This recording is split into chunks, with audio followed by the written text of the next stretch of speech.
welcome to IdeaGen TV. Today, thrilled to have with me Ari Boosalis, Senior Advisor in the U.S. Department of Energy's Office of Nuclear Energy. Welcome, Ari. Thank you for having me. It's so great to have you here.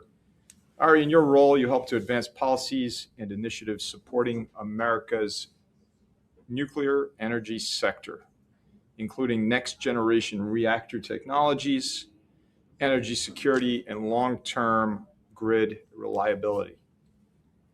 Ari, you bring a valuable perspective on the role nuclear energy plays in meeting the nation's future energy needs. And I couldn't be more thrilled to have you here, as I mentioned. Launching right into the interview, nuclear energy has emerged, really reemerged, as a central part of the national energy conversation, right?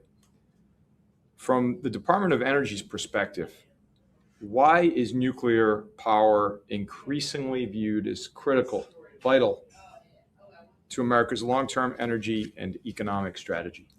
I would say over the last 10 years, Congress has played an instrumental role passing legislation from NEMA and NECA all the way to the Advance Act. And we've really seen this transformation and support on the ground level, and with the president being very energetic in support of nuclear, for nuclear EOs doing various different things. It's having the right people and the right policy, I think, is what changed. And for us, we've sort of entered this new era of nuclear where companies are entering the fray every day, coming to the Department of Energy. We interact with industry all the time, and there's huge excitement, and that wouldn't be possible without this moment. And also new capital is coming in, at least on the venture and private equity side, which is opening up more opportunities for more technologies to become commercialized. And so as we go through this next era, hopefully, of the new nuclear renaissance, which will reemerge, which failed sadly in the 2000s, hopefully this moment will be matched with actual boots in the ground, shovels in the ground, and power onto the grid. So it's a really great, important time, but it wouldn't be possible without Congress's groundwork, but with the president's leadership. Certainly, the president's been leading on this issue. Energy is top of mind. He's created the National Energy Dominance Council. And so Jared Agan over there and Brittany Kelm are doing a great job, as is your boss, Mr. Wright. And, there's a lot happening in the sector. So exciting, to say the least. The U.S. is seeing rapid growing electricity demand that we see because of all the aforementioned AI, data centers, advanced manufacturing, and electrification. How important, this is for folks like me that are tangentially sort of understanding what's happening, how important is nuclear energy now, and how much more important it will be in meeting the demand while maintaining the reliability of our, complex, to say the least, grid? Yeah, I think, with these new technologies coming online now and for the next foreseeable future, nuclear presents baseload generation, which is unmatched compared to other energy sources. It's nearly 24/7 power, 18-month refueling cycles, and even longer when we look at some of these more advanced technologies. And when you look at an AI data center, which has about 5 minutes per year of downtime, you really need something that's going to be reliable, resilient, is able to provide possibly gigawatt scale electricity. And so nuclear is going to be able to really fill the gap. And then when you look at the previous speaker talking about plastics, nuclear can also provide energy and heat to fuel those systems and make sure that plastic actually produces. And we're seeing that with a demonstration down in Seadrift, Texas. And so I think nuclear sort of meets the moment for new demand, and we haven't really seen that in the last 20 years. And so as we continue to see more manufacturing on the United States come back to the United States, we're really going to be able to meet that moment, provide the power from the grid to the factories and to people's homes. I love it. I love it. So the Department of Energy has emphasized advanced reactors and next generation nuclear technology.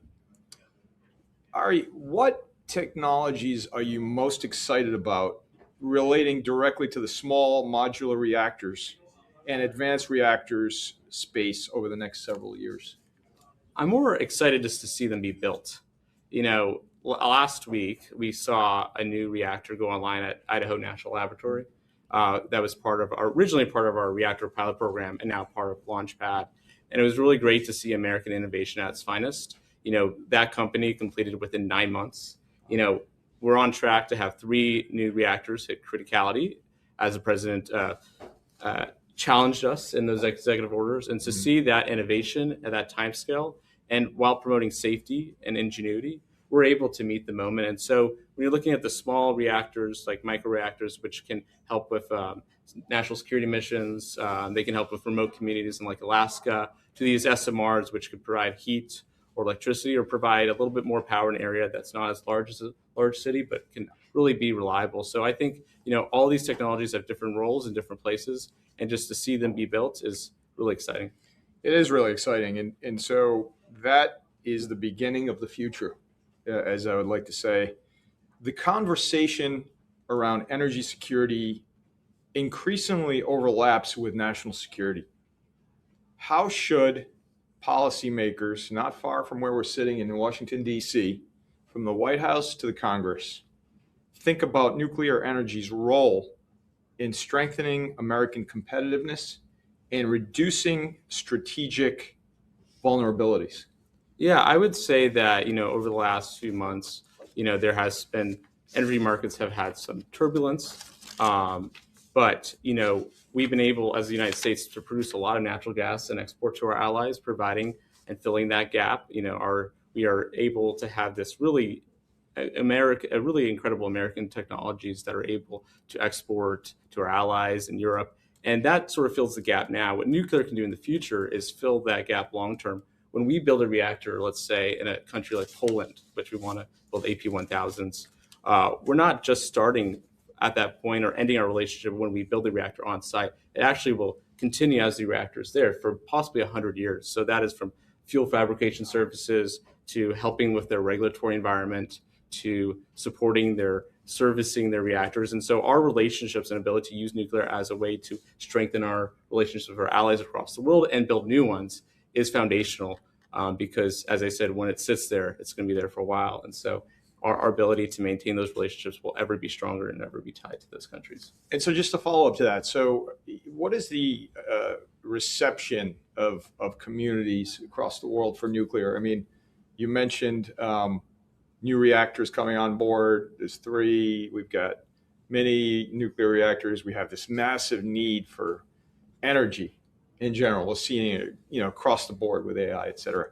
What has been the public reaction that you're seeing tangentially through your role? Yeah, so like in our office, we have an international component as well as the department wide, and our goal is to develop these energy technologies to deploy them here and abroad.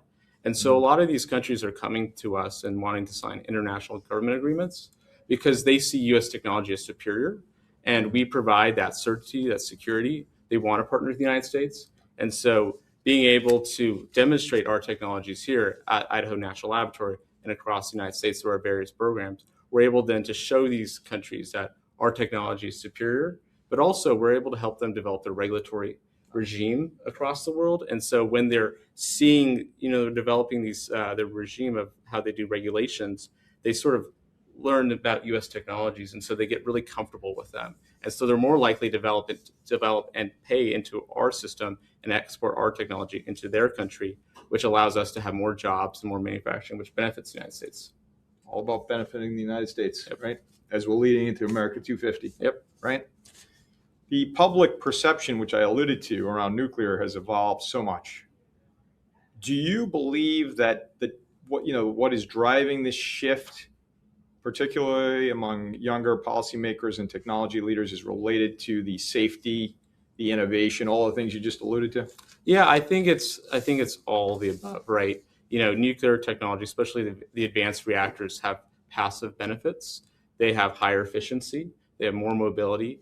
When you think about having an economy that is able to provide baseload power and be really reliable when you have storms around the country, it's able to cut through that and be able to still produce new electrons onto the grid. And it's able to provide that baseload power that we all need in order to live, right? Energy is everything in this world. Without it, we have nothing. And so a follow-up to that is the smaller nuclear reactors, does that inherently limit risk and therefore allow for more broad-based adoption? Yeah, I think the goal with SMRs is to create that manufacturing capability where you're able to produce these reactors in a small enough that you're able to manufacture at a lower cost. The large reactors are really great at producing baseload power, but it's very hard to commoditize them in a way that you could say, I go to this factory, I'm going to build 5 different parts and bring them onto one site and then put them together at cheaper and lower costs. And so I think the goal with SMRs is to be able to produce that cost at a lower kilowatt per hour. But I say we're still in the process and getting to that end goal. So we're looking out 20 years, 20 years into the future. What role do you see nuclear playing alongside all of the other renewables like gas and other types of energy? Well, the president gave us a goal.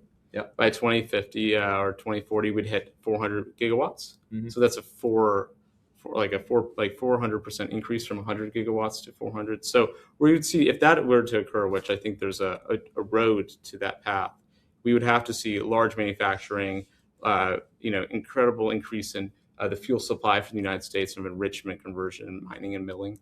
But that would mean that nuclear would be one of the premier, electrical generating, and also probably in other applications, as we talked before, of industrial desalination. So if that were to occur, which I think we have a path towards, the United States would be a more energy independent.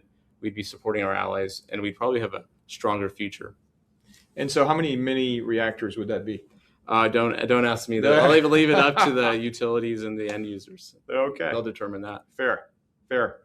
And so for businesses, manufacturers, and investors, important, so that the government doesn't have to fund all of this.